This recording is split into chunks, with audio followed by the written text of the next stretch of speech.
Hello बच्चों, नमस्कार। स्वागत है आपका अपने परिवार अंकित एजुकेशन अड्डा पर।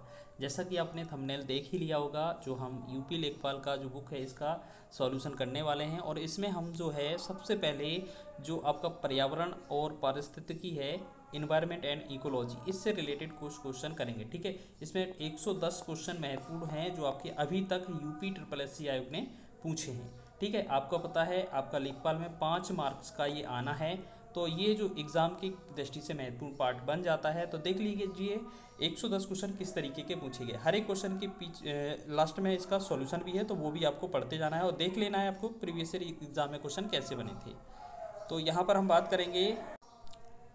तो आपका पहला प्रश्न है कि बायोस्फीयर रिजर्व का विचार खालिस्तान द्वारा खालिस्तान कार्यक्रम के तहत शुरू किया गया था। विकल्प हमारे पास ये दिए हैं कि यूनेस्को, मानव एंड जीवमंडल, उसके बाद IUCN जैव विविधता पर सम्मेलन, WWF वैश्विक पर्यावरण सुविधा, या UNEP पृथ्वी शिखर सम्मेलन। तो इसमें हमारा कौन सा आंसर सही हो जाएगा?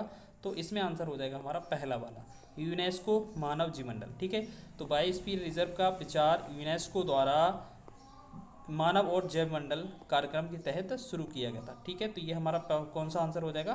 पहला वाला। ठीक है, तो आपने देख ही लिया है, पहला वाला इसका आंसर हो जाएगा। तो अगर हम डेट देखना चाहते हैं तो ये लिखा है बायोस्फीयर रिजर्व का विचार 1973-74 में यूनेस्को द्वारा मानव और जीव मंडल कार्यक्रम के तहत शुरू किया गया था। तो फिलहाल आपको इतना ही याद रखना है। ठीक है, चलिए आगे बढ़ें। चलिए नेक्स्ट क्वेश्चन है हमारा सेकेंड क्वेश्चन क्या लिखा है कि जल चक्र के पीछे मुख्य प्रेरक शक्ति हैं कौन कौन सी? महासागरीय धाराएं, वायु दाब में अंतर, पृथ्वी का घूर्णन और सौर विकिरण, या इनमें से कोई नहीं। तो आपको याद रखना है, इसमें हमारा राइट आंसर क्या हो जाएगा? ऑप्शन नंबर डी इसका सही हो जाएगा, सौर विकिरण। ठीक है, तो हमारा ऑप्शन नंबर डी इसका सही हो जाएगा, सौर विकिरण। तो यहाँ पर आपको याद रखना है, ये सौर विकिरण इसका आंसर हो जाएगा। चलिए नेक्स्ट क्वेश्चन बात करते हैं। नेक्स्ट क्वेश्चन लिखा है आपका कि घास के मैदान में, यहाँ पर लिखा है कि घास के मैदान पारिस्थितिकी तंत्र में पारिस्थितिकी पिरामिड का प्रकार कैसा होता है? तो आपको ये देखना है कि क्षैतिज होता है, उल्टा होता है, कि आपका सीधा होता है, कि आपका दोनों होता है। तो आपको पता है इसका जो पिरामिड होता है सीधा होता है। ठीक है ना, सीधा होता है। अच्छा, ये आप कैसे कह सकते हैं? ठीक है ना, जैसे आपको सीधा बताना है, ये सीधा कैसे होगा? जैसे सबसे आपका होता है पहले उत्पादक। ठीक है, पहले उत्पादक आएगा, फिर उसके बाद आपका प्राथमिक उपभोक्ता आएगा, फिर द्वितीयक उपभोक्ता आ जाएंगे, फिर आपका जो आएगा शीर्ष उपभोक्ता, और हम यह बात करेंगे, फिर लास्ट में आते हैं आपके अपघटक। तो ये एक तरीके से क्या होता है? एक दिशी होता है, आप याद रख लेना। ठीक है, चलिए, और यहाँ पर एक लाइन भी लिखी है, तो आपको देख लेना है। घास के मैदान पारिस्थितिकी तंत्र में पारिस्थितिकी जो पिरामिड होता है वो सीधा बनता है हमेशा, याद रखना। ये बहुत महत्वपूर्ण क्वेश्चन है, एग्जाम में बहुत पूछा जाता है। ठीक है, इसमें सबसे नीचे अधिक घास, उसके ऊपर अपेक्षाकृत कम जनसंख्या, उसके बाद शाकाहारी जीव, उसके बाद ऊपर कम संख्या में मांसाहारी जीव आते जाते हैं। ठीक है, चलिए अब बात करेंगे हम नेक्स्ट चौथे प्रश्न की। तो यहाँ चौथा प्रश्न लिखा है कि यहाँ लिखा है अचान कमार जो अमरकंटक है, ये एक बायोस्फीयर रिजर्व है। ये कहाँ पर स्थित है? तो आपने देखा होगा जो अमरकंटक है, तो आपको पता है अमरकंटक पहाड़ी MP में पड़ती है, MP में। ठीक है, तो आपको देखना है, यहाँ तमिलनाडु आपका आंसर होगा नहीं, उड़ीसा होगा नहीं, गुजरात होगा नहीं, तेलंगाना होगा नहीं। तो इसमें आंसर हमारा ई हो जाएगा। क्या? क्योंकि जो अचान कमार है वो अमरकंटक हमारा दूसरा नाम है। ये बायोस्फीयर रिजर्व है, जो कि अमरकंटक अगर मध्य प्रदेश में पड़ता है तो ये भी हमारा कहाँ? मध्य प्रदेश में पड़ेगा। तो यहाँ पर मध्य प्रदेश के बाद छत्तीसगढ़ राज्यों में, ये संयुक्त राज्यों में, यानी कि ये बॉर्डर लाइन पर पड़ता है। चलिए आगे बात करेंगे नेक्स्ट पाँचवें प्रश्न की। देखिए 110 प्रश्न हैं आपके, सभी एग्जाम की दृष्टि से महत्वपूर्ण है। एक बार ये क्वेश्चन तो देख लीजिएगा, उसके बाद अपना रिवीजन करते रहिएगा। तो पृथ्वी के पारिस्थितिकी तंत्रों पर मानवीय मांग का माप क्या है? स्थान होता है, पारिस्थितिक पद चिन्ह होता है, इकोटोन होता है, या बायोम होता है? तो आपका ये बहुत ही महत्वपूर्ण क्वेश्चन है, ये पूछा जाता है। तो ये पद चिन्ह का मतलब पैर के चिन्हों से पता लगाया जाता है। तो ये क्या हो जाएगा आपका? पारिस्थितिकी, ये हो जाएगा ऑप्शन नंबर 20 का राइट आंसर हो जाएगा। ठीक है, चलिए तो यहाँ पर हम बात कर लेते हैं। यहाँ पर होता क्या है कि पृथ्वी के पारिस्थितिक तंत्र पर मानवीय मांग का माप मुख्य रूप से पारिस्थितिकी पद चिन्ह कहलाता है। यह माप दर्शाता है कि मानव जाति प्रकृति से कितनी संसाधनों और सेवाओं की मांग करती है और उनकी यह मांग पारिस्थितिकी तंत्र की जैव क्षमता से कितनी अधिक है। ठीक है, चलिए अगला क्वेश्चन है हमारा छठवां। लिखा है कौन सा जीव पारिस्थितिकी तंत्र में अपघटक के रूप में कार्य करता है। तो ये जो क्वेश्चन है बहुत ही आसान है। तो आपको याद रखना है सबसे पहले क्या होते हैं आपके जो उत्पादक होते हैं, उसके बाद प्राथमिक उपभोक्ता होते हैं जो सरकारी होते हैं, उसके बाद आपके द्वितीयक उपभोक्ता मांसाहारी होते हैं, फिर आपके शीर्ष उपभोक्ता जिसे हम आप कह सकते हैं सर्वाहारी होते हैं, फिर इनको भी खाने वाला क्या होता है, लास्ट में इनकी मृत्यु हो जाती है, तो ये होता है अपघटक। ठीक है, अपघटक। अब अपघटक वाला तो ऐसा कोई दिख नहीं रहा है, देखो शेर बाघ तो ये हमारे उपभोक्ता हो जाएंगे, तो ये शीर्ष वाले अपघटक तो होंगे नहीं। ठीक है, तो आपको क्या याद रखना है, आपको याद रखना है कि जो बैक्टीरिया या कवक होते हैं, यहाँ स्पेशली कवक पे टिक करना क्योंकि कवक ज़्यादा बार आता है, लेकिन बैक्टीरिया कभी कभार पूछा जाए तो याद रख लेना। जो बैक्टीरिया और कवक होते हैं, ये ही कवक जो हैं या बैक्टीरिया हैं वो अपघटक की श्रेणी में आते हैं। तो देखिएगा आप सबसे पहले देखेंगे पौधे या घास, तो ये आपका उत्पादक हो जाएगा। ठीक, उत्पादक। ठीक है, फिर इसको खाने वाले जो होंगे वो क्या हो जाएंगे, शाकाहारी। तो ये गाय और भैंस जो हो जाएंगी ये क्या हो जाएंगी, प्राथमिक उपभोक्ता, फर्स्ट उपभोक्ता। ठीक है, इसके बाद इसको खाने वाले ये मांसाहारी हो जाएंगे, तो ये हो जाएंगे द्वितीयक उपभोक्ता। फिर इनको भी खाने वाले जो शीर्ष उपभोक्ता होते हैं वो अगर मर जाते हैं या बाघ मर जाएं, तो लास्ट में जो शीर्ष उपभोक्ता होते हैं उनको खाने वाले या उनको मिट्टी में मिलाने वाले जो होते हैं वो बैक्टीरिया कवक काम करते हैं, इन्हें ही अपघटक या डीकम्पोजर कहा जाता है। तो आपको क्या याद रखना है कि जो अपघटक होते हैं इन्हें हम डीकम्पोजर कहते हैं। ठीक है, तो यहाँ पर लिखा भी होगा डीकम्पोजर, ये हो गया। ठीक, चलिए तो हम बात करते हैं ये आगे, इसके बाद कौन सा क्वेश्चन आएगा हमारा। चलिए ये आपका ये आंसर सॉल्यूशन हो जाएगा। चलिए अगला क्वेश्चन है हमारा सातवां। तो सातवां क्वेश्चन देखेंगे, लिखा क्या है, निम्नलिखित में से कौन सी बायोडिग्रेडेबल जैव निम्नीकरणीय सामग्री नहीं है। कपास, जानवरों की हड्डियाँ, एल्यूमिनियम फॉयल या लकड़ी। ठीक है, अब हम बात करेंगे इनमें कौन सी नहीं है, कपास, जानवरों की हड्डियाँ या एल्यूमिनियम फॉयल या लकड़ी। तो इसमें राइट आंसर होगा ऑप्शन नंबर सी। अच्छा, इसकी बात कर लेते क्या, जीवों के माध्यम से जिन पदार्थों का रासायनिक विघटन संभव है उन्हें हम जैव निम्नीकरण या बायोडिग्रेडेबल कहते हैं। जैविक पदार्थ ऑक्सीजन की अनुपस्थिति में अपघटित किए जा सकते हैं। एल्यूमिनियम फॉयल बायोडिग्रेडेबल नहीं है, जबकि कपास, जानवर की हड्डियाँ, लकड़ी आदि ये बायोडिग्रेडेबल हैं। यानी कि इनको अपघटन किया जा सकता है लेकिन इसका नहीं किया जा सकता है। ठीक है, ऑक्सीजन की अनुपस्थिति में। चलिए अब हम बात करेंगे आगे नेक्स्ट क्वेश्चन। ये हमारा क्वेश्चन जो होगा बहुत ही महत्वपूर्ण क्वेश्चन हो जाएगा, इस पर हम स्टार लगाएंगे क्योंकि अधिकतर क्वेश्चन में पूछा जाता है पारितंत्र के या पारिस्थितिक तंत्र के कितने घटक होते हैं। तो पारिस्थितिक तंत्र के पहली बात तो याद रखना दो घटक होते हैं। ठीक है, मूल दो घटक होते हैं। अब कौन कौन से हो सकते हैं, तो एक तो होता है आपका जैविक। ठीक है, एक कौन सा होता है, जैविक, जिनमें जीवन होता है। ठीक है, और एक आपका होता है अजैविक। ठीक है, अजैविक। अजैविक अजैविक का मतलब क्या होता है, जिनमें जीवन नहीं होता है। ठीक है, ये हो जाएगा दूसरा कौन सा, अजैविक। चलिए अजैविक हो जाएगा। अच्छा, अब एक बात बताइए, जैविक और अजैविक घटक ये हो जाएंगे हमारे पारिस्थितिकी तंत्र के घटक। तो यहाँ पर जीवी और अजीवी ऑप्शन नंबर बी में दिया हुआ है। ठीक है, अच्छा इसकी जो संरचना है इसकी बात कर लेते हैं, फिर हम आपको थोड़ा बहुत समझाएंगे। यहाँ पर बात करेंगे कि जो पारितंत्र है, इकोसिस्टम है, 1935 में एजी टेंसले के द्वारा पारितंत्र की संकल्पना प्रस्तावित की गई थी और टेंसले के अनुसार पारितंत्र के दो मूल घटक बताए गए थे, जिनमें उनकी संरचना में एक अजैविक और एक जैविक दो घटक होते हैं। ठीक है, पारिस्थितिकी के जनक की संज्ञा की बात की जाए तो अर्नेस्ट हैकल, यानी कि पारिस्थितिकी के जनक जो हैं वो अर्नेस्ट हैकल हैं। ठीक है, चलिए आगे हमारा पॉइंट बनता है कि पारिस्थितिकी जो इकोलॉजी शब्द है ये किसने प्रयोग किया था, सबसे पहले तो अर्नेस्ट हैकल ने, और 1866 में। देखिए कितने महत्वपूर्ण क्वेश्चन बन गए। हमने देखा कि सबसे पहले पारिस्थितिकी के जनक की बात की जाए तो कौन है, अर्नेस्ट हैकल। क्यों, क्योंकि इन्होंने ही सबसे पहले इकोलॉजी शब्द का यूज़ किया था और इनका नाम क्या है, अर्नेस्ट हैकल, और ये कब किया था, 1866। अब ये दूसरा वाला सन कब का है, 1935 का है, तो ये तो बहुत बाद का है। तो हम क्या करेंगे, ये इन्होंने बाद में परिकल्पना दी थी कि इकोसिस्टम होता क्या है, तो ये इन्होंने इकोसिस्टम की परिभाषा बताई थी। ठीक है, तो ये तीन तो पॉइंट ये हो जाएंगे। ठीक है, अब एक चीज़ बताइए, अब आपसे अगर हम आपसे पूछ लें कि आप बताइए कि जो सूर्य है वो आपका जैविक घटक है कि अजैविक घटक है। जल्दी से बताएं। सूर जो है आपका जैविक घटक है कि अजैविक? आपको याद रखना है जैविक घटक वो होंगे जो सांस लेंगे या जिनका आकार परिवर्तन होगा, बढ़ते रहेंगे, ठीक है, आकार परिवर्तन होगा, ठीक है। और जो सांस नहीं ले सकते, जीवन नहीं होता है जिनमें, और उनका जो आकार में बढ़ते भी नहीं हैं, तो वो क्या होते हैं? अजैविक होते हैं। अब जैसे बताएं, जैसे हम कोई प्राणी जीव ले लें, तो आपको पता है उस श्वसन भी करता है और उसके आकार में वृद्धि भी होती है, तो वो तो हमारा जैविक हो जाएगा घटक। सूर हमारा अजैविक में आएगा, क्यों? ये कोई सांस लेता तो है नहीं, ठीक है ना। मिट्टी किस में आएगा? तो मिट्टी भी अजैविक में आएगा। चलिए आगे बात करेंगे हम। सर्वप्रथम पारिस्थितिक तंत्र जो शब्द का प्रयोग है वो किसने किया था? तो सबसे पहले हम बात करेंगे अर्नेस्ट हैकल ने। अब अर्नेस्ट हैकल अगर आपको नहीं मिलेगा तो अच्छा ये क्या है, इकोलॉजी शब्द का प्रयोग किया था हमारा किसने? अर्नेस्ट हैकल ने। तो अर्नेस्ट हैकल हमारे पास ऑप्शन में नहीं है, तो हमारे पास ऑप्शन फिर यही जाता है, क्योंकि अर्नेस्ट हैकल ने 1866 में, जबकि एजी टेंसले ने ये कब? 1935 में ये इसका यूज़ किया था, ठीक।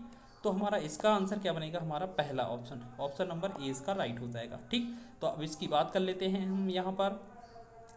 सर्वप्रथम पारिस्थितिकी तंत्र जो है इस शब्द का प्रयोग किया था, किसने किया था? एजी टेंसले ने। हमने बात कर ली थी, इस यहाँ पर लिखा भी है, पारिस्थितिक तंत्र शब्द का सर्वप्रथम प्रयोग अंग्रेज पारिस्थितिकी जो विद थे, वैज्ञानिक थे या कृषि वैज्ञानिक, एजी टेंसले ने किया था। अपनी पुस्तक इकोलॉजी 1935 में ये किया था इसका जिक्र, ठीक है। बस ये आपको आगे की चीज़ नहीं याद रखना है, ठीक है। चलिए आगे बात करेंगे। अच्छा एक चीज़ और हो सकता है क्वेश्चन में, डेफिनेशन, कि पेड़ पौधे हो जाए, जीव जंतु एवं भौतिक पर्यावरण को सामूहिक रूप से पूरा हम क्या कह सकते हैं? जो इकोलॉजी सिस्टम है वो हम कह सकते हैं, ठीक है, पूरा। चलिए आगे बात करेंगे। नेक्स्ट हमारा 10वां क्वेश्चन है कि किसी विशेष भौगोलिक क्षेत्र में पाए जाने वाले पशु साम्राज्य को क्या कहा जाता है? तो फौना कहा जाता है, फौना, ठीक है, फौना कहा जाता है। तो इसका आपको याद रख लेना है फौना क्या होता है, ठीक है। तो दो चीज़ें आपको याद रखना है, एक फौना और एक फ्लोरा। तो आप देख लेते हैं क्या होता है। किसी विशेष भौगोलिक क्षेत्र में पाए जाने वाले पशु साम्राज्य या समूह को फौना कहा जाता है, ठीक है, तथा किसी विशेष भौगोलिक क्षेत्र में पाए जाने वाले वनस्पति के समूहों को फ्लोरा कहा जाता है। यानी कि यहाँ पर तो पशु बोल रहे हैं तो फौना हो जाएगा, और जब वनस्पति बोलेंगे वही चीज़ को तो हम क्या करेंगे? फ्लोरा कह देंगे, ठीक है। चलिए आगे बात करेंगे हम नेक्स्ट क्वेश्चन की। चलिए अब हमारा एक ही क्वेश्चन बचा है इसका, निम्नलिखित में से कौन सा अजैविक नहीं है? अब अजैविक का मतलब जिनमें जीवन होता है, और अजैविक नहीं लिखा है अगर क्वेश्चन में, तो ये किसकी बात की जा रही है? तो ये हमारी जैविक की बात की जा रही है। तो जैविक का मतलब जिनमें श्वसन होता है, जीवन होता है। अब एक बात बताइए, पानी में जीवन होता नहीं है, हवा में होता नहीं है, मृदा में होता नहीं है। अभी हमने पहला ही क्वेश्चन पढ़ा था कि जो कवक और जो जीवाणु होते हैं उनमें जीवन पाया जाता है, जो अवघटक होते हैं, डीकम्पोजर होते हैं, याद रखना, ठीक है। तो ये इसका आंसर हो जाएगा। चलिए तो आगे बात करेंगे हम। आगे नेक्स्ट क्वेश्चन है, चलिए नेक्स्ट अब हम बात कर लेते हैं पर्यावरण संरक्षण से रिलेटेड कुछ महत्वपूर्ण प्रश्न, ठीक है। तो यहाँ पर पर्यावरण संरक्षण और वैश्विक प्रयास क्या क्या किए गए हैं इसके बारे में। तो वर्ष खालिस्तान के वन संरक्षण अधिनियम के अधिनियमन से भारत में वनारोपण प्रक्रिया तेजी से आई थी। तो ये कब आया था? तो वनारोपण प्रक्रिया, तो ये अब इसमें वनारोपण की जो प्रक्रिया है बहुत तीव्र हुई थी वन संरक्षण अधिनियम 1980 के द्वारा, ठीक है। तो 1980 के द्वारा याद रख लेना। तो यहाँ पर ये आपको देख लेना है क्या, भारत में वनारोपण तथा वनों के संरक्षण के लिए 25 अक्टूबर 1980 को वन संरक्षण अधिनियम आया था, इसे अधिनियमित किया गया था, ठीक है। तो ये आपका महत्वपूर्ण है, आपका सन पूछा जा सकता है। नेक्स्ट हमारा है यहाँ पर क्वेश्चन है, ठीक है, क्वेश्चन है आपका, चलो ये हो जाएगा क्वेश्चन। सम्मेलन में वैश्विक जलवायु नीति को आकार देने में भारत की सक्रिय भागीदारी देखी गई, विशेष रूप से पेरिस समझौता और विकासशील देशों के लिए जलवायु वित्त पोषण के संबंध में। क्या सही है? संयुक्त राष्ट्र जलवायु परिवर्तन जो सम्मेलन COP28 2023 में हुआ था, इसमें ये बात करी गई थी, या संयुक्त राष्ट्र जलवायु जो परिवर्तन सम्मेलन है 2021 का COP26 इसमें बात की गई थी। तो बाकी का हम देख लें, ये तीसरा G7 का सम्मेलन था और ये नन ऑफ दिस, तो ये तो है ही नहीं। तो आपको याद रखना है पहला ही ऑप्शन सही है, जो COP28 जो है COP28 2023 में जो हुआ था, और ये कहाँ, यूएई में हुआ था, ठीक है, यूएई संयुक्त अरब अमीरात में हुआ था। और ये कॉन्फ्रेंस ऑफ पार्टी 28 याद रखेंगे, ये 2023 में यूएई में हुआ था, इसमें ये बात की गई थी। तो यहाँ पर डिटेल भी देख सकते हैं, यहाँ पर डिटेल लिखा है कि संयुक्त राष्ट्र जलवायु परिवर्तन जो सम्मेलन है 2023 का, जिसे हम COP28 के नाम से जानते हैं, ये संयुक्त अरब अमीरात यूएई की अध्यक्षता में किया गया था। और ये 30 नवंबर से 13 दिसंबर 2023 तक ये दुबई में संपन्न हुआ था, ठीक है। इतना चीज़ें याद रख लेना, ठीक है। तो ये तो हो गया 28वां। लेकिन हाल ही में आपको याद रखना है, संयुक्त राष्ट्र जलवायु परिवर्तन सम्मेलन 2025 की बात की जाए, COP30, ये ब्राज़ील के बेलन में संपन्न हुई है। तो ये आपको याद रखना है, कहाँ पर, बेलम। तो आपने क्या देखा, COP28 जो है आपका कहाँ हुआ था, संयुक्त अरब अमीरात में, ठीक है। COP29 की बात की जाए तो बाकू अजरबैजान, और COP20 जो 20 ये क्या है हमारा 2025 में ये COP30 का ये कहाँ है, बेलम ब्राज़ील में संपन्न हुआ है। तो एक बार COP29 का भी याद रख लेना। मतलब क्या है, आपको क्या चीज़ें याद रखनी है, COP28 कब हुआ और किसकी कहाँ पर हुआ और किसकी अध्यक्षता में हुआ, COP29 की और COP30, ये तीनों की चीज़ें याद रख लेना, एग्जाम में पूछी जा सकती हैं, ठीक है। चलिए आगे बात करेंगे हम। नेक्स्ट हमारा 14वां प्रश्न क्या है, लिखा है जैविक या विविधता या जैव विविधता संशोधन अधिनियम 2023 कब लागू हुआ था। तो हम बात करेंगे ये 1 अप्रैल 2024 से लागू हो गया था, ठीक है। तो यहाँ पर हम बात करेंगे जैविक विविधता संशोधन अधिनियम जो है 2023 को 3 अगस्त 2023 को स्वीकृति मिली थी तथा 1 अप्रैल 2024 से ये लागू हो गया था। यानी कि 2023 में स्वीकृति मिल गई थी और लागू ये 2024 से हुआ था। आगे हम बात करेंगे, नेक्स्ट हमारा क्वेश्चन है, लिखा है कि यहाँ लिखा है जलवायु परिवर्तन पर राष्ट्रीय कार्य योजना NAPCC की रूपरेखा भारत के प्रधानमंत्री द्वारा वर्ष खालिस्तान में जारी की गई थी। तो हम बात करेंगे तो ये 2008 इसका राइट आंसर हो जाएगा, ठीक, 2008। तो आपको याद रखना है जलवायु परिवर्तन पर राष्ट्रीय कार्य योजना, जिसे हम NAPCC की रूपरेखा कह सकते हैं, ये भारत में तत्कालीन जो प्रधानमंत्री थे 2008 में डॉक्टर मनमोहन सिंह, इनके द्वारा ये की गई थी जून 2008 में। चलिए आगे बात करेंगे हम। नेक्स्ट है हमारा कि निम्नलिखित में से कौन सा अंतर्राष्ट्रीय महत्व के वेटलैंड का सम्मेलन है, वेटलैंड्स का सम्मेलन है। तो आपको पता है वेटलैंड जो है रामसर कन्वेंशन से संबंधित है। तो यहाँ रामसर वाला एक ही ऑप्शन है, बाकी सारे गलत हो जाएंगे हमारे। तो रामसर कन्वेंशन की हो जाएगी ये बात, ठीक है। इससे हम बात करेंगे 2 फरवरी 1971 की बात है, 2 फरवरी 1971। ये रामसर ईरान में पड़ता है, याद रखेंगे, ठीक है। और इसमें हम देखो यहाँ पर एक चीज़ और बता दें आपको, चलो यहाँ पर एक हमारा आंसर तो यही हो जाएगा। यहाँ लिखा है रामसर सम्मेलन अंतर्राष्ट्रीय महत्व के वेटलैंड सम्मेलन है। यह एक अंतर सरकारी संधि है जो आर्द्र भूमियों के संरक्षण और उनके संसाधनों के समझदारी से उपयोग के लिए निर्मित है। इसे फरवरी 1971 में ईरान के रामसर शहर में अपनाया गया था। और ये कब, 2 फरवरी को, इसीलिए ही हम 2 फरवरी को वेटलैंड डे या आर्द्र भूमि दिवस मनाते हैं, ठीक है। उसके बाद बात करेंगे हम दिसंबर 1975 में ये लागू किया गया। फिर भारत ने 1 फरवरी 1982 को इस संधि पर भी हस्ताक्षर कर दिए थे। आगे बात करेंगे हम, 17वां क्वेश्चन है, निम्नलिखित में से कौन सा देश सेवन का सदस्य नहीं है, सेवन का, ठीक है। अच्छा, इसमें क्या है, सेवन में क्या होता है, south Asia wildlife enforcement network, ये सेवन का फुल फॉर्म हो जाएगा, ठीक है। तो इनमें हमारा कौन सा, इसमें अफगानिस्तान शामिल है, ठीक है। तो इसमें अफगानिस्तान शामिल है। अच्छा, इसकी बात करेंगे तो थोड़ा डिटेल आपको याद रख लेना यहाँ पर कि दिए गए विकल्पों में अफगानिस्तान देश साबिन South Asia wildlife enforcement network का सदस्य देश है। साबिन एक क्षेत्रीय अंतर सरकारी संगठन है जो दक्षिण एशियाई देशों के बीच वन्यजीव संरक्षण और उसके अवैध वन्यजीव व्यापार के खिलाफ कानून प्रवर्तन को मजबूत करने के लिए स्थापित किया गया था, ठीक है। तो ये थोड़ा बहुत याद रख लेना।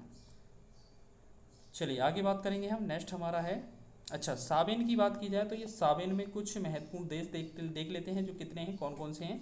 जैसे बांग्लादेश, भूटान, भारत, मालदीव, नेपाल, श्रीलंका, अफगानिस्तान और पाकिस्तान। तो कितना, बांग्लादेश, भूटान, भारत 3 और 4 5 6 7 8। तो यहाँ पर कितना, ये 8 देश हो जाएंगे, ठीक है, 8 देश इसमें शामिल हो जाएंगे। चलिए अगला क्वेश्चन है कि उस आंदोलन की पहचान कीजिए, पहचान करें जो वनों के बारे में आम जनता की जागरूकता का जीवंत उदाहरण है। तो आपने देखा होगा वनों से रिलेटेड सबसे पहले बात की जाए 1973 की बात है, एक चिपको आंदोलन था, चिपको आंदोलन था, ठीक है। तो चिपको आंदोलन ये कहाँ, उत्तराखंड के चमोली जिले में। तो इसका आंसर पहले तो ये याद रख लेना, ये किससे, वन संरक्षण से रिलेटेड है, ठीक है। अब इसकी डिटेल देखो, चिपको आंदोलन वर्ष 1973 में उत्तर प्रदेश के चमोली, तब ये क्या था, उत्तर प्रदेश पूरा था, क्योंकि आपको पता है जो उत्तराखंड का गठन है वो 2000 में हुआ है, तो उससे पहले उत्तराखंड भी उत्तर प्रदेश के अंदर आता था। तो 1973 में उत्तर प्रदेश के चमोली जिले, जो कि अब वर्तमान में उत्तराखंड में है, एक अहिंसक आंदोलन था।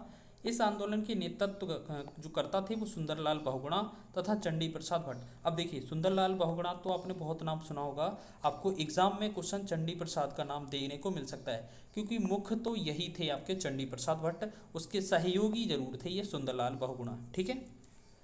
चलिए और इसमें हमने बात करेंगे और कुछ क्या क्या दिया गया है, तो देखेंगे मई 2021 में इस आंदोलन के प्रमुख नेता जो थे वो सुंदरलाल बहुगुणा की कोविड-19 के कारण मृत्यु हो गई।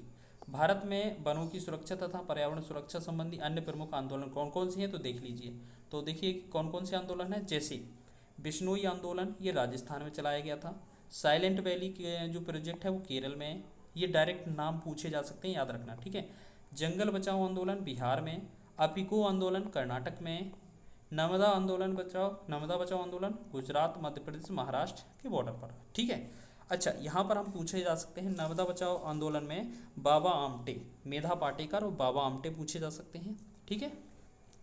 अच्छा अपिको आंदोलन का पूछा जाए तो अपिको आंदोलन में हम आपको कूटपाट बताते हैं, एपी, ए से हो जाएगा आपका अपिको आंदोलन और पी से हो जाएगा आपका पांडुरंग हेगड़े, पांडुरंग, तो आपको नाम याद रख लेना ये।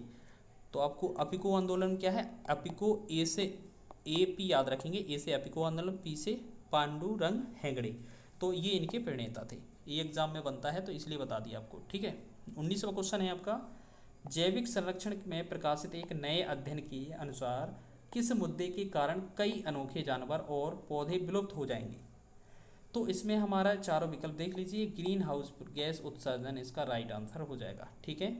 तो इसके बाद आगे बढ़ेंगे हम, नेक्स्ट हमारा क्वेश्चन है चिपको आंदोलन संबंधित है। तो अभी हमने देखा कि जो है बाघ जो हमारा वन है, वन के संरक्षण से, तो यहाँ संरक्षण तो दिया जा रहा था, वही पादप का मतलब है पेड़ पौधे या वन के संरक्षण थे, तो ऑप्शन ए ही हो जाएगा। घड़ियाल, बाघ और पादप प्रजनन ये अलग हो जाएंगे, ठीक है। तो कभी कभार क्वेश्चन ये भी पूछा जा सकता है कि चिपको आंदोलन के प्रणेता कौन थे, चंडी प्रसाद और सुंदरलाल बहुगुणा, ठीक है। ये तत्कालीन जो उत्तर प्रदेश था पहले, वर्तमान में उत्तराखंड में है, ये चमोली जिले उत्तराखंड में पड़ता था, ठीक है। और कहाँ पर, गोपेश्वर नामक स्थान पर, और ये 1973 की बात है, ठीक। चलिए चंडी प्रसाद भट्ट का भी नाम याद रख लीजिए, और ये पादप संरक्षण या वन संरक्षण से रिलेटेड है। इसकी बात याद रखेंगे कि जो सुंदरलाल बहुगुणा थे उनका जो 21 मई 2021 को ये मृत्यु हो गई थी, जो कि कोविड-19 के दौरान, ठीक है। चलिए 21वां क्वेश्चन है हमारा कि एक अंतर्राष्ट्रीय आंदोलन जिसका उद्देश्य पर्यावरण की समस्या से संबद्ध होकर विश्व को बचाना है वो कौन सा है। तो इसमें हम बात करेंगे ग्रीन पीस, इसका राइट आंसर हो जाएगा ग्रीन पीस, इसका सही आंसर हो जाएगा। तो हम बात करेंगे इसके बारे में कुछ डिटेल, तो यहाँ डिटेल देख लीजिए, लिखा क्या है, ग्रीन पीस पर्यावरण संरक्षण से संबंधित एक अंतर्राष्ट्रीय आंदोलन है जिसका प्रमुख उद्देश्य पर्यावरण की समस्या से संबद्ध होकर विश्व को बचाना है, ठीक है। इसकी स्थापना 1971 में कनाडा के वैंकूवर में की गई थी। प्रारंभ में इसका उद्देश्य अमेरिका द्वारा अलास्का में किए जाने वाले नाभिकीय परीक्षण का विरोध करना था। फिर बात करेंगे ग्रीन पीस का वर्तमान अंतर्राष्ट्रीय मुख्यालय जो है एम्स्टर्डम नीदरलैंड में स्थित है। ग्रीन पीस इंडिया की स्थापना 2001 में मई में हुई थी और इसका जो हेडक्वार्टर है वो मुख्यालय बेंगलुरु कर्नाटक में स्थित है, ठीक है। तो याद रखेंगे, अगर आपसे ग्रीन पीस का मुख्यालय पूछा जाए तो आप बताएंगे आपका एम्स्टर्डम नीदरलैंड में, लेकिन ग्रीन पीस इंडिया की बात की जाए तो इसका मुख्यालय बेंगलुरु कर्नाटक में स्थित है। और इसकी जो इंटरनेशनल वाला ग्रीन पीस है इसकी स्थापना 1971 में हुई थी, जबकि जो भारत का है ग्रीन पीस इंडिया इसकी 2001 में स्थापना हुई थी।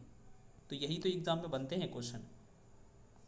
चलिए अब हम बात कर लेते हैं नेक्स्ट क्वेश्चन की। तो अब बात करेंगे हम राष्ट्रीय उद्यान तथा वन्य जीव अभ्यारण्य से रिलेटेड क्वेश्चन। चलिए अब क्वेश्चन लिखा है हमारा कि सरिस्का टाइगर रिजर्व किस राज्य में स्थित है। बहुत ही महत्वपूर्ण स्थित, तो ये पंजाब, अरुणाचल प्रदेश, राजस्थान, मध्य प्रदेश। तो ऑप्शन नंबर सी इसका राइट हो जाएगा। सरिस्का में याद रखेंगे सरिस्का, उसके बाद केवलादेव घाना पक्षी विहार, ठीक है, और ये हमारा भरतपुर वाला, ठीक है, और भी हो जाएंगे। चलिए तो हम बात करेंगे इसकी, अब डिटेल याद रखना, डिटेल इंपॉर्टेंट है। सरिस्का टाइगर रिजर्व राजस्थान के अलवर जिले में पड़ता है। यह अरावली पर्वत श्रृंखला से घिरा हुआ है। वर्ष 1955 में यह वन्यजीव अभ्यारण्य बना था तथा 1978 और 1979 में इसे बाघ अभ्यारण्य घोषित कर दिया गया था। और एक और ऑप्शन है, जैसे आप बात करेंगे नागार्जुन सागर की बात करेंगे तो ये Shri slam tiger reserve Bharat का सबसे बड़ा टाइगर रिजर्व है। यह आंध्र प्रदेश में स्थित है, ठीक है। नागार्जुन सागर जो श्री सैलम टाइगर रिजर्व है वो भारत का सबसे बड़ा टाइगर रिजर्व है और ये आंध्र प्रदेश में स्थित है। आगे बात करेंगे 23वें क्वेश्चन की। तो किस देश में दुनिया की सबसे अधिक बाघों की आबादी है। तो बाघों की जो आबादी है वो क्या हो जाएगा हमारा भारत में, तो भारत इसका राइट आंसर हो जाएगा। अच्छा एक चीज़ और याद रखना, टाइगर प्रोजेक्ट से रिलेटेड, टाइगर जो प्रोजेक्ट आया था वो आया था 1973 में, ठीक।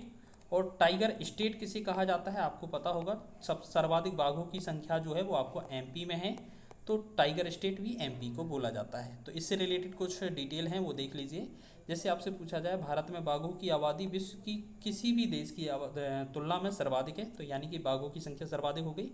प्रोजेक्ट टाइगर जो है वो भारत में बाघों की संख्या को वृद्धि और मुख्य कारण है, मतलब प्रोजेक्ट टाइगर का जो मुख्य कारण है बाघों की संख्या में वृद्धि। और ये जो आया था वो कब आया था 1973 में। 2025 में मध्य प्रदेश का माधव राष्ट्रीय उद्यान 58वां अभ्यारण्य घोषित हुआ और 2024 में 3167 भारत में बाघों की संख्या हो गई है। तो ठीक है, ये डाटा था 2024 का। चलिए आगे बढ़े। नेक्स्ट हमारा है क्वेश्चन, ताडोबा अंधेरी टाइगर रिजर्व का प्रसिद्ध वन्यजीव गंतव्य है।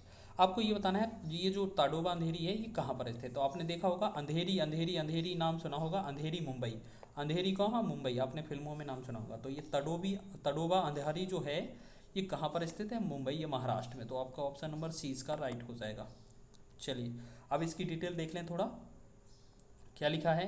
ताडोबा अंधारी जो टाइगर रिजर्व है महाराष्ट्र के चंद्रपुर जिले में स्थित है।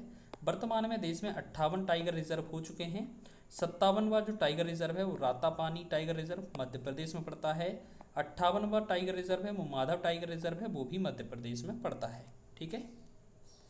25वां क्वेश्चन है कि आमतौर पर एक ही प्रजाति के जीवों का एक समूह जो एक विशिष्ट समय के दौरान एक निश्चित क्षेत्र पर कब्जा करता है वो क्या कहलाता है। स्थान, व्यक्ति, संख्या या समुदाय। तो ये समुदाय कहलाएगा, ठीक है। वैसे भी आपको ये समझ में आ गया होगा, बहुत ही आसान क्वेश्चन था, ठीक है। अच्छा ये क्या है, जनसंख्या है ना ये क्वेश्चन। अच्छा सॉरी आपसे पूछा क्या था, देखो खालिस्तान आमतौर पर एक ही प्रजाति के जीवों का एक समूह जो एक विशिष्ट समय के दौरान एक निश्चित क्षेत्र पर कब्जा कर लेता, तो ये तो जनसंख्या हो जाएगा, ठीक है। अगर उनका ग्रुप पूछा जाता तो उसे तो हम समूह बोल देते, लेकिन उनका जो समय में एक निश्चित जो जोड़ बन रहा है बहुत सारी जनसंख्या का, बहुत सारे समुदाय का, तो वो एक तरीके से जनसंख्या को डिनोट करेगा। चलिए आगे बात करेंगे हम नेक्स्ट 26वें प्रश्न की। 26वां प्रश्न है, देखिएगा, महत्वपूर्ण योगदान के लिए दिया जाने वाला पुरस्कार कौन सा है। महत्वपूर्ण, वो भी किस में, वन्यजीव सुरक्षा में। तो वन्यजीव सुरक्षा में महत्वपूर्ण योगदान कौन कौन से हैं जो दिए जाते हैं।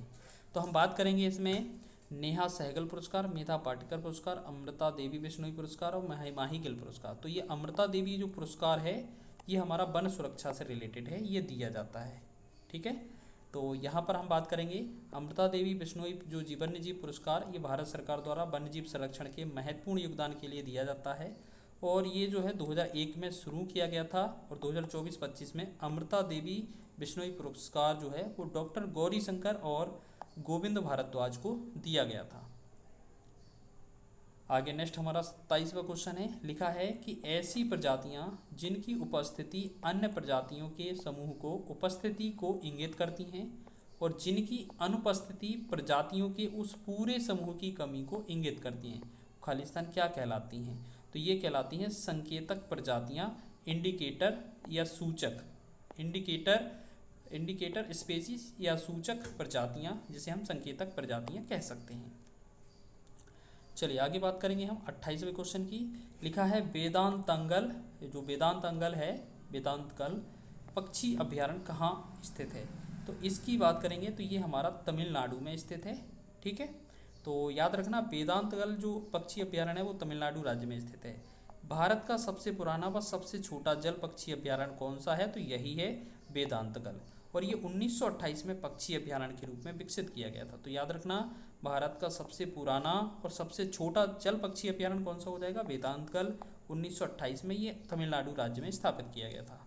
चलिए आगे हम बात करेंगे पक्के बाघ अभ्यारण्य। पक्के बाघ अभ्यारण्य कहाँ स्थित है? तो ऑप्शन हमारे पास मेघालय हो जाएगा, बिहार हो जाएगा, उसके बाद आपका छत्तीसगढ़ और अरुणाचल प्रदेश। तो हम बात करेंगे इसका राइट आंसर हो जाएगा ये Arunachal Pradesh, option number D इसका सही हो जाएगा। ये बहुत महत्वपूर्ण है। पक्के बाघ जो बाघ अभ्यारण्य है वो अरुणाचल प्रदेश में पड़ता है, जो कि पूर्वी कामेंग जिले में स्थित है। और वर्तमान में टोटल 58 बाघ रिजर्व या टाइगर रिजर्व हुए हैं, तो हमने अभी पीछे ही बताए थे। ठीक है, 54वां कौन सा था? माधववाला, एमपी में पड़ता है। रातापानी 53वां था, जो भी एमपी में पड़ता है। अच्छा, हम बात करेंगे अगला क्वेश्चन कि थट्टेकड़। थट्टेकड़ जो पक्षी अभ्यारण्य है ये कहाँ पर स्थित है? तो इस तरीके से हम देखेंगे तो थट्टेकड़ ये केरल में स्थित है। थट्टेकड़ केरल में स्थित है। आगे बात करेंगे हम। चलिए आगे हमारा एलिफेंट रिजर्व कहाँ स्थित है? तो आपको इसमें देख लेना है कौन सा है। ये हो जाएगा इनमें से हमारा option number D Arunachal Pradesh. तो ये हो जाएगा कामिंग एलिफेंट रिजर्व जो है, कामिंग एलिफेंट रिजर्व ये अरुणाचल प्रदेश में पड़ता है। ठीक है, और इससे रिलेटेड कुछ इन्फॉर्मेशन, ये क्या है? कामिंग पश्चिमी कामिंग और पूर्वी कामिंग जिले में स्थित है। हाथी परियोजना भारत सरकार द्वारा 1992 में शुरू की गई थी। ठीक है, जैसे आप देखेंगे जो प्रोजेक्ट एलिफेंट है वो 1992 इसका आंसर हो जाएगा अगर प्रोजेक्ट एलिफेंट पूछा जाए।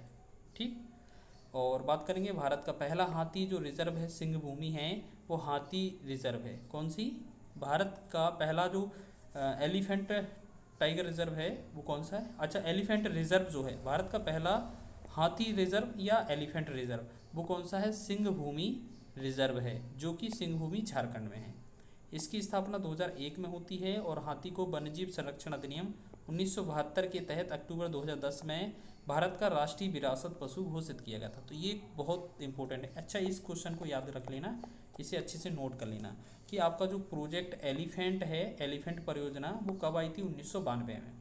ठीक है, और कामिंग एलिफेंट रिजर्व है वो कहाँ पर स्थित है? अरुणाचल प्रदेश में। इसके साथ साथ भारत का पहला एलिफेंट जो रिजर्व है वो कौन सा है? सिंह भूमि एलिफेंट रिजर्व है, झारखंड में स्थित है। ठीक है, इसकी जो स्थापना है वो 2001 में हुई थी और हाथी को वन्यजीव संरक्षण अधिनियम 1972 के तहत ही अक्टूबर 2010 में भारत का राष्ट्रीय विरासत पशु घोषित किया गया था। आगे बात करेंगे 32वें क्वेश्चन की किसे दुनिया का पहला टाइगर उद्यान माना जाता है? तो विश्व जो है दुनिया का या विश्व का जो पहला है इसे हम बोलते हैं येलो स्टोन राष्ट्रीय उद्यान। येलो स्टोन राष्ट्रीय उद्यान ये कहाँ पर पड़ता है? तो आपको याद रखना है ये हमारा USA संयुक्त राज्य अमेरिका में पड़ता है, याद रखेंगे। ठीक है, येलो स्टोन राष्ट्रीय उद्यान। तो यहाँ पर डिटेल भी लिखा है, याद रखेंगे। येलो स्टोन राष्ट्रीय उद्यान को विश्व का पहला राष्ट्रीय उद्यान माना जाता है। इसकी स्थापना 1872 में संयुक्त राज्य अमेरिका में की गई थी। और भारत का पहला राष्ट्रीय उद्यान जिम कॉर्बेट नेशनल पार्क है, जिसे बाद में हेली नेशनल पार्क और रामगंगा नेशनल पार्क के नाम से जाना जाता है। इसे 1936 में हेली नेशनल पार्क के नाम से उत्तराखंड के नैनीताल में स्थापित किया गया था। और प्रोजेक्ट टाइगर जो है वो 1900 यहाँ टाइगर होगा, प्रोजेक्ट टाइगर जो है वो 1973 के अंतर्गत भी इसे आने वाला ये पहला राष्ट्रीय उद्यान था। इसमें मतलब ये शामिल किया गया था, तब ये पहला था। अगला क्वेश्चन है कि त्रिराज्य संरक्षित क्षेत्र में स्थित घड़ियाल मगरमच्छों की सबसे बड़ी आबादी वाला नदी अभ्यारण्य कौन सा है? तो ये देखेंगे घड़ियालों की जो ज़्यादा संख्या है वो चंबल नदी के आसपास है। अगर आपका विकल्प चंबल होगा तो सबसे पहले आपको चंबल ही लगाना है। तो देखिए आपका लिखा है राष्ट्रीय चंबल अभ्यारण्य, तो ये चंबल नदी के आसपास जो इनका अभ्यारण्य ये बहुत महत्वपूर्ण है, इंपॉर्टेंट है, पूछा जाता है। ठीक है, और राष्ट्रीय चंबल अभ्यारण्य की जो स्थापना है वो 1979 में की गई थी और ये राजस्थान मध्य प्रदेश और उत्तर प्रदेश की ये संयुक्त है और इसे हम त्रिबिंदु के पास चंबल नदी के क्षेत्र में फैली हुई है। ठीक है, तीनों नदियों का संयुक्त है, ये चीज़ याद रखेंगे। चलो अब बात करेंगे हम, अगला क्वेश्चन है काराकोरम वन्यजीव अभ्यारण्य निम्न में से किस राज्य में स्थित है। तो काराकोरम क्या है, एक तरीके से एक दर्रा भी है, पास भी है। तो काराकोरम वन्यजीव अभ्यारण्य जो है वो केंद्र शासित प्रदेश लद्दाख में है, लद्दाख के लेह जिले में है। काराकोरम रेंज, काराकोरम जो रेंज पड़ती है उसके पूर्वी भाग में स्थित है। यह अभ्यारण्य चिरू या तिब्बती मृग के प्रवास के लिए अनुकूल स्थल है, इसके लिए प्रसिद्ध है, याद रखेंगे। नेक्स्ट क्वेश्चन है हमारा, निम्नलिखित में से किस राज्य में विश्व का एकमात्र तैरता हुआ राष्ट्रीय उद्यान केबुल लामजाओ राष्ट्रीय उद्यान है स्थित है। इसे हम क्या कर सकते हैं, ये हमारा मणिपुर में स्थित है। इसे हम तैरता हुआ पार्क या पूर्वोत्तर भारत की सबसे मीठे पानी की जो झील है वो इसी के अंदर है, जिसे हम लोकटक के नाम से भी जानते हैं। ठीक है, लोकटक झील। चलिए तो इसकी डिटेल थोड़ा देख लेते हैं। अब हम बात करेंगे नेक्स्ट, तो यहाँ पर एक चीज़ और याद रख लेना कि जो केबुल लामजाओ जो राष्ट्रीय उद्यान था, ठीक है, वो 1977 में बनाया गया था या घोषित किया गया था। आगे हमारा 36वां क्वेश्चन है, निम्नलिखित में से कौन सा राष्ट्रीय उद्यान एक टाइगर रिजर्व भी है।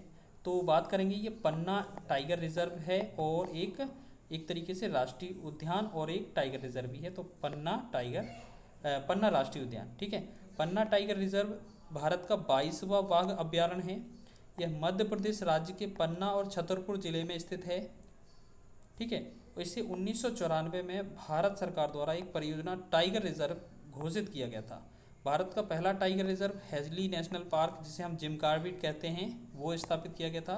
1936 में हेली नेशनल पार्क का नाम बदलकर जिम कॉर्बेट नेशनल पार्क करा गया था, उत्तराखंड में ये है। तो याद रखना भारत का पहला जो टाइगर रिजर्व है वो कौन सा है, हेली नेशनल पार्क, या इसका टाइगर का नाम दूसरा क्या मिलेगा हमें, जिम कॉर्बेट नेशनल पार्क। लेकिन वर्तमान में इसका जो नाम है वो रामगंगा नेशनल पार्क है। ठीक है, 37वां क्वेश्चन देखेंगे, सतमालिया हिरण अभ्यारण्य भारत के निम्न में से किस राज्य या केंद्र शासित में प्रदेश में पड़ता है। तो ये दादरा नागर हवेली में पड़ता है। तो सतमालिया हिरण अभ्यारण्य भारत की केंद्र शासित प्रदेश दादर नागर हवेली में स्थित है। ठीक है, इसमें हिरण की विभिन्न प्रजातियां पाई जाती हैं, जैसे कई प्रकार के अन्य जानवर जैसे सांभर, चीतल आदि की प्रजातियां भी यहाँ देखने को मिलती हैं। चलिए आगे बात कर लेते हैं, 38वां क्वेश्चन, तो हाल ही में भारत ने किस देश के साथ चीता के पुनर्परिचय के लिए एक समझौता ज्ञापन हस्ताक्षर किया है। तो ये हो जाएगा नामीबिया। तो आपको पता है हमारे देश में नामीबिया से चीते लाए जा चुके हैं। ठीक है, साउथ अफ्रीका, नामीबिया। अच्छा, इसको डिटेल पढ़ लेते हैं, यहाँ पर बहुत ही महत्वपूर्ण है। आपने देखा होगा अफ्रीका के नामीबिया देश से लाए जा चुके हैं और 2 देशों से भी और लाए जा चुके हैं। ठीक है, तो जुलाई 2022 में भारत ने नामीबिया के साथ चीता के पुनर्परिचय के लिए एक समझौता ज्ञापन पर हस्ताक्षर किया है और इस समझौता ज्ञापन के तहत वन्यजीव संरक्षण और सतत जैव विविधता उपयोग को प्रोत्साहित करने के लिए पारस्परिक लाभप्रद संबंधों के विकास को दिशा दी जाएगी। भारत में चीता परियोजना को दोबारा शुरू करने का मुख्य उद्देश्य भारत में 1952 में विलुप्त हो चुके चीते की सामूहिक संख्या को बढ़ाना था।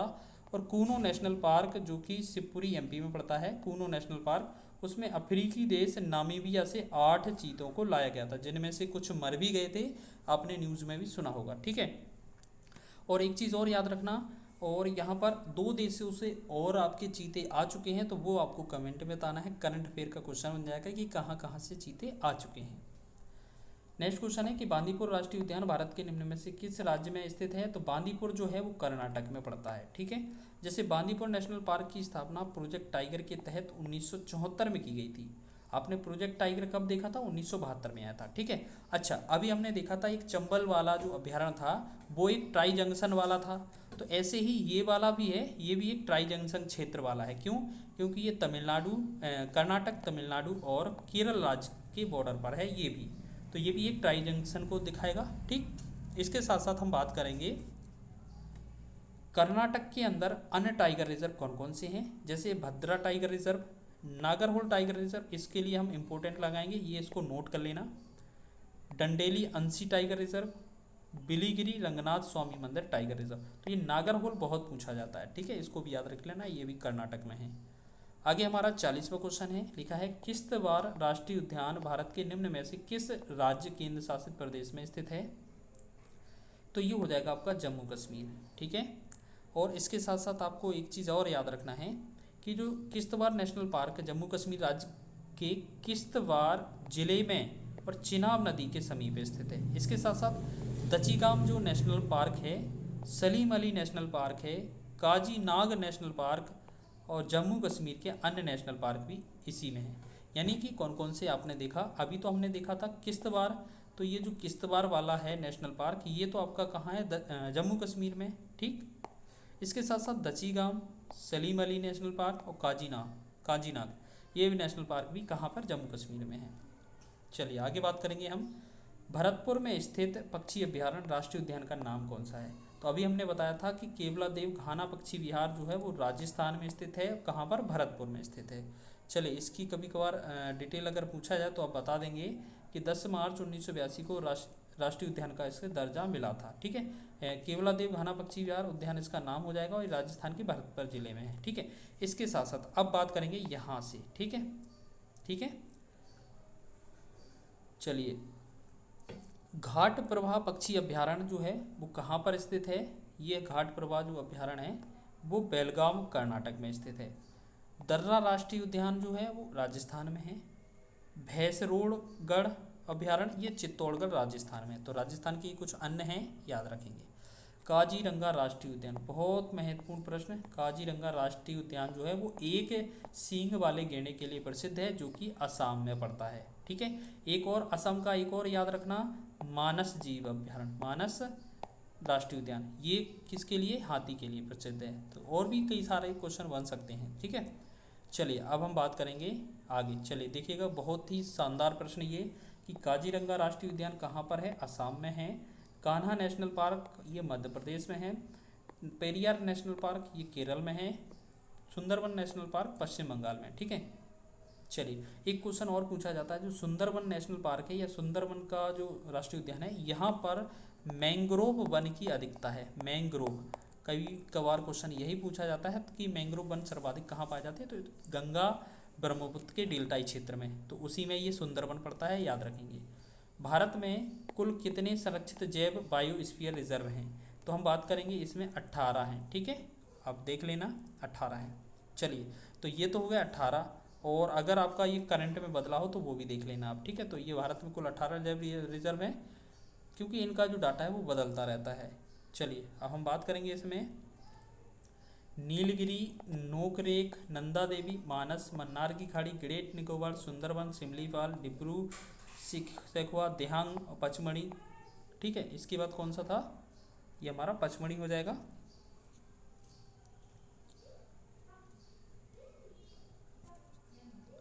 ठीक है, ये हो जाएगा हमारा। चलिए इतना हो गया, पचमढ़ी तक हो गया। ठीक है, कंचनजंगा, अगस्तमलाई, अचानकमार, अमरकंटक, कच्छ, शीत रेगिस्तान, शेषा चलम पहाड़ियाँ, पन्ना सबसे नया। तो ये चीज़ें याद रख लेना। ठीक है, 18 बायो रिजर्व हैं। चलिए आगे बात करेंगे हम, दांडेली वन्यजीव अभ्यारण्य भारत के किस राज्य में स्थित है? तो ये हमारा हो जाएगा कर्नाटक में स्थित है। दांडेली कर्नाटक में स्थित है। चलिए आगे बात करेंगे हम, चलिए आगे बात करेंगे कीथम, कीथम लिखा है, यहाँ कीथम लिख सकते हैं, यहाँ था भी लिख सकते हैं। कीथम झील और सुर सरोवर पक्षी अभ्यारण्य जो है वो किस शहर के पास स्थित है? तो ये आगरा के पास स्थित है। ठीक है, कीथम झील सिकंदरा से 12 किलोमीटर दूर स्थित है, आगरा से 20 किलोमीटर दूर स्थित है। ठीक है, कीथम झील के साथ एक पक्षी विहार भी है जिसे सुर सरोवर पक्षी विहार के नाम से भी जाना जाता है। और इस झील में हम बात करेंगे, इस झील को 2020 में संरक्षित रामसर स्थल के रूप में भी नामित किया गया था। ठीक है, और ये याद रखने की ज़रूरत नहीं है। चलिए आगे हम बात करेंगे, ये क्वेश्चन है बहुत महत्वपूर्ण, इराविकुलम राष्ट्रीय उद्यान किस राज्य में स्थित है? तो ये हो जाएगा हमारा केरल में। केरल इसका राइट आंसर हो जाएगा। आगे बात बढ़ेंगे, थट्टेकड़ पक्षी अभ्यारण्य कहाँ स्थित है? तो ये हमारा राइट आंसर हो जाएगा केरल। आगे याद रखेंगे, ये हो जाएगा केरल। अच्छा, थट्टीकड़ पक्षी अभ्यारण्य कोठमंगलम केरल में स्थित यह प्रसिद्ध पक्षी अभ्यारण्य एर्नाकुलम जिले में स्थित है। इसकी स्थापना 1983 में की गई थी। चलिए ये हो गया। अच्छा, यहाँ पर क्या है, एक चीज़ और याद रखना, यहाँ पर इस अभ्यारण्य को भारत का सबसे आकर्षक पक्षी अभ्यारण्य में से एक माना जाता है। क्यों? यहाँ देखिए, यह अभ्यारण्य भारत के पक्षी वैज्ञानिक डॉक्टर सलीम अली द्वारा स्थापित किया गया था। तो आपने पता है, आपको याद रखना है कि जो भारत के पक्षी वैज्ञानिक थे वो कौन थे? सलीम अली थे। इनके द्वारा कौन सा पक्षी अभ्यारण्य स्थापित किया गया था? तो थट्टीगढ़ पक्षी अभ्यारण्य।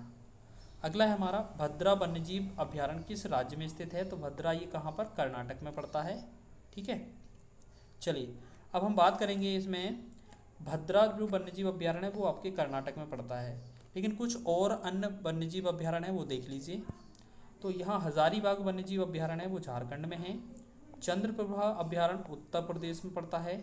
सिमलीपाल वन्यजीव अभ्यारण्य उड़ीसा में। मदुमलाई वन्यजीव अभ्यारण्य तमिलनाडु में। भद्रा वन्यजीव अभ्यारण्य कर्नाटक में। पाखल वन्यजीव अभ्यारण्य तेलंगाना। घाना पक्षी विहार राजस्थान। रणथंभौर वन्यजीव विहार राजस्थान में पड़ता है।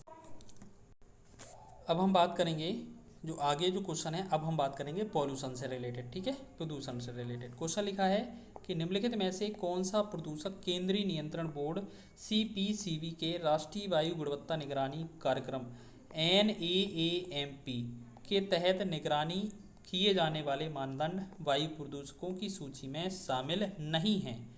तो जल्दी से इसके विकल्प देख लीजिए। तो यहाँ पर हमारा हम विकल्प देख लीजिए। यहाँ लिखा है ये ammonia NH3, SO2 sulphur dioxide, ठीक है, फिर ये नाइट्रोजन ऑक्साइड NO2, ये कणकीय पदार्थ 10 PM, ये वाला गलत हो जाएगा। क्यों? क्योंकि हमने देखे थे ये वाले सारे के सारे प्रदूषण की श्रेणी में आते हैं। ठीक, तो आपने देखा होगा इसमें आंसर हमारा क्या हो जाएगा? ये हो जाएगा हमारा D वाला, क्योंकि नहीं वाला पूछा था हमसे। ठीक है, चलिए अब इसके बाद साथ साथ हमें याद रखना है प्रदूषकों कौन कौन से प्रदूषक और भी हैं। तो ये इतने सारे हैं, नाम लिखे हैं, आप देख लीजिएगा। ठीक, चलिए अगला क्वेश्चन है हमारा कि NCAP राष्ट्रीय स्वच्छ वायु कार्यक्रम के आंकड़ों के अनुसार गोरखपुर शहर उत्तर प्रदेश ने वित्त वर्ष 2019-20 में वार्षिक औसत PM10 सांद्रता 280 μg/m3 दर्ज की।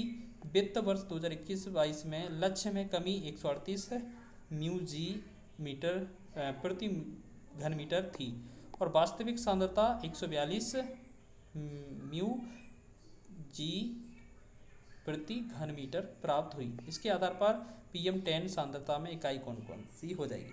तो ये 138 वाला लिखा है, तो यही हमारा आंसर हो जाएगा 138 μg, ठीक है, घन मीटर। अच्छा, इसमें आपसे ये पूछा जा सकता है, ये देख लीजिए 2021-22 की सांद्रता जो है वो 142, 19-20 की सांद्रता 280 और इनमें सांद्रता में जो कमी आई है वो कितनी कमी आई है आप देखेंगे तो 280 में 142 घटा देंगे तो यही आंसर आ जाएगा आपका। चलिए नेक्स्ट क्वेश्चन है हमारा, अम्लीय वर्षा में अम्लों का जमाव कितने प्रकार का होता है? तो ये 2 प्रकार से होता है। ठीक है, 2 प्रकार से होता है। अच्छा, एक गीला जमाव हो सकता है, एक सूखा जमाव हो सकता है। ठीक है, गीला जमाव तब होता है जब सल्फ्यूरिक और नाइट्रिक अम्ल बादलों में शामिल होकर बारिश बर्फ या कोहरे के रूप में जमीन पर गिरते हैं। लेकिन जब सूखा जमाव तब होता है जब एसिड सीधे हवा में मौजूद रहकर जमीन, पौधों या अन्य सतहों पर जमा हो जाते हैं। तो आपको याद रखना 2 तरीके से होता है। वायुमंडल में यहाँ पर हमें याद रखना है, ठीक है, वायुमंडल में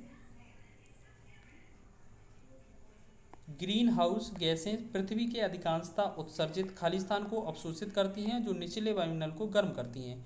जो अवरक्त विकिरणें होती हैं वो क्या होता है?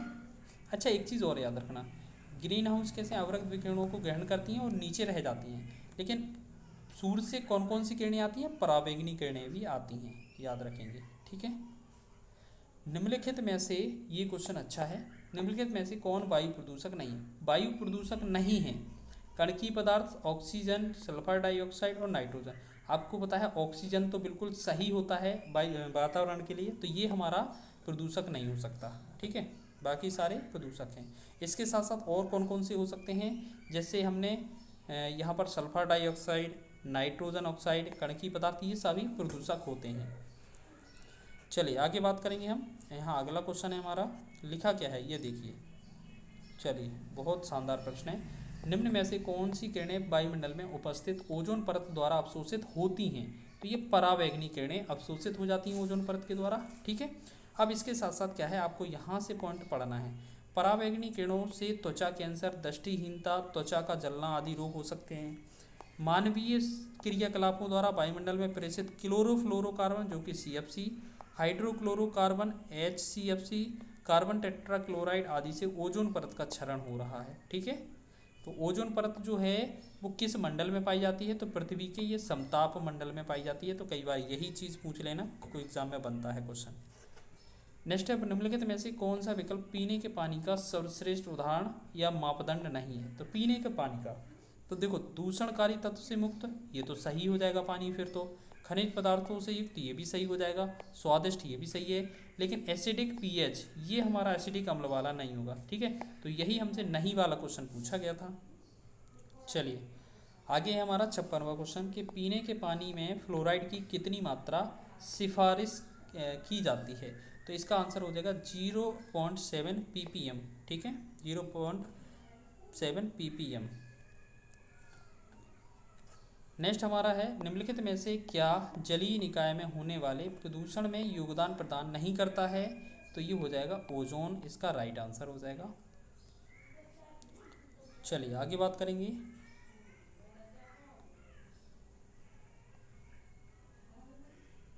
चलिए अच्छा, एक यहाँ पर क्वेश्चन पढ़ लीजिए कि जल, यहाँ पर देखो बीमारियों से नीचे यहाँ लिखा है, जल प्रदूषण को कम करने व जल संरक्षण के लिए रियो डी जेनेरो में 1992 में एक संयुक्त राष्ट्र की पर्यावरण विकास बैठक स्वच्छ जल हेतु एक अंतर्राष्ट्रीय दिवस मनाने का निर्णय लिया गया था कि 22 मार्च को प्रति वर्ष विश्व जल दिवस मनाया जाएगा। ठीक है, आपको पता है विश्व जो पृथ्वी सम्मेलन है वो कब हुआ था, रियो डी जेनेरो में, और ये 1992 में ही हुआ था।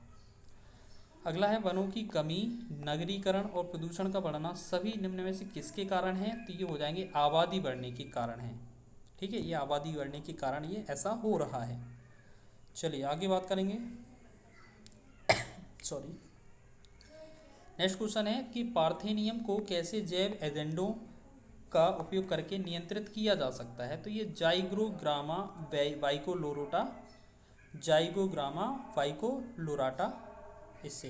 ठीक है, चलिए आगे बात करेंगे। नेक्स्ट हमारा क्वेश्चन है 60वां, निम्न प्रदूषक एजेंटों में से कौन सा एजेंट ओजोन परत में छेद बनाने के लिए जिम्मेदार होता है। तो आपको होता है CFC, क्लोरोफ्लोरोकार्बन। ठीक है, तो इसके साथ साथ आपको ये चीज़ याद रखना है, ये वाला नोट्स पढ़ लेना है पूरा का पूरा। ठीक है, बाकी ये भी मुख्यतः होती हैं। ठीक है, और एक क्वेश्चन क्या बनेगा कि ओजोन परत कहाँ पाई जाती है। तो ये स्ट्रेटोस्फीयर या हम कह सकते हैं समताप मंडल में पाई जाती है। ठीक है, ओजोन परत का कार्य क्या है, ये ओजोन परत जो होती है वो सूर्य से आने वाली परावैंगनी किरणों को रोकने में मदद करती है।